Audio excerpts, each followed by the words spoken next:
14 mois après son départ, Belmadi attaqué à nouveau par Hafid Deradji. Entre Hafid Deradji et Djamel Belmadi, la relation est devenue tendue depuis l'élimination de l'équipe d'Algérie de la Coupe du Monde 2022 face au Cameroun. L'ex-sélectionneur national a quitté son poste depuis 14 mois déjà, mais le commentateur de beIN Sport s'en est pris indirectement à lui dans un récent article. Hafid Deradji a rédigé un long article dans le média Al Arabi, consacré pour l'équipe d'Algérie.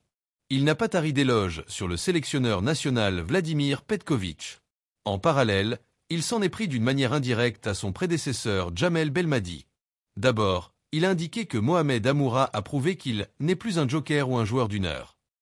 Une réponse indirecte à Belmadi qui avait déclaré lors de la CAN 2021 qu'il faut laisser Amoura grandir.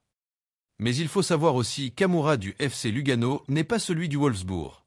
En effet, son niveau a connu une marge de progression impressionnante ces 3 dernières années, notamment depuis qu'il évolue en championnat allemand. Dans son article, Deradji a également mentionné que Petković travaille dans le silence, sans faire autant de bruit sur le terrain ou lors des conférences de presse.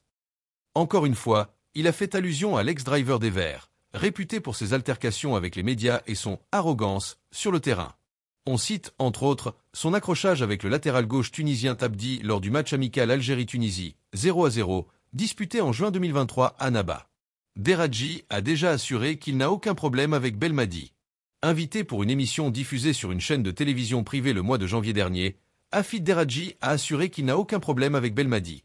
Ce n'était pas une relation intime, mais je dis une bonne relation. On était en contact permanent. Je l'avais toujours soutenu et encouragé lorsqu'il était à la tête de l'équipe d'Algérie. C'était une relation professionnelle plus qu'amicale, a-t-il confié.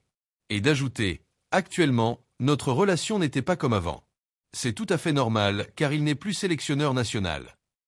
Dans ce même contexte, le commentateur algérien sportif a dit qu'il était parmi les premiers à avoir réclamé le départ de l'ex-sélectionneur national juste après la grande désillusion face au Cameroun, un certain 29 mars 2022. Aucun sélectionneur national n'a eu autant de soutien de la part des supporters algériens comme Djamel Belmadi. Comme je l'ai toujours dit, si j'étais à sa place, j'aurais quitté l'équipe d'Algérie juste après l'élimination face au Cameroun. Après, j'avais rédigé un article où j'avais dit que « tu dois être Djamel Belmadi pour rester après cette grande désillusion », a-t-il rappelé. Merci de bien vouloir vous abonner et de cliquer sur j'aime.